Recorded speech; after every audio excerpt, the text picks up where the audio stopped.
let's try to figure out what is the work done in an external magnetic field.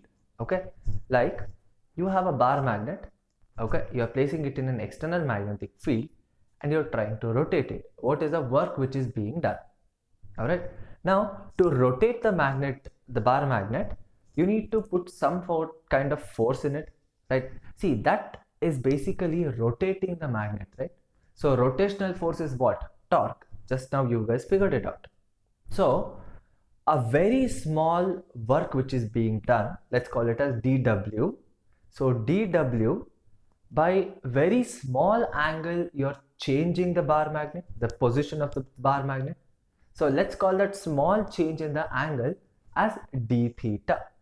So you have dW is equal to tau into d theta, because tau is the force whatever you have, correct? The rotational force. So dW is equal to, now what is tau? mb sine theta. So dW is equal to mb sine theta d theta. Okay, next what you have, you need to integrate. Alright, now when you're integrating, let's say we are integrating from theta 1 to theta 2. So you have mb integration of theta 1 to theta 2 sine theta d theta. Alright, so you have minus cos theta into mb. Okay, now you need to apply the limits from theta 1 to theta 2.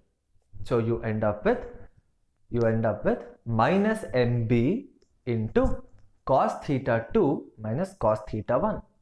Okay, if you take the minus sign inside, you have mb into cos theta 1 minus cos theta 2. Okay, fine. So this is what you get as the total work done.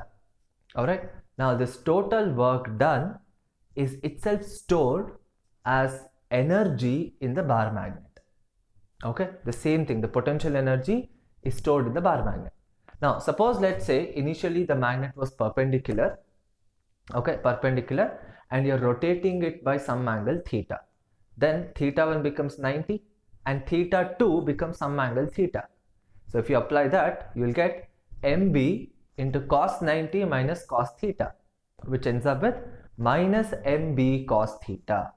Okay, so this is nothing but the total energy which is stored in the bar magnet in an external magnetic field. We can also represent it as U is equal to minus m dot b, because it's a dot product.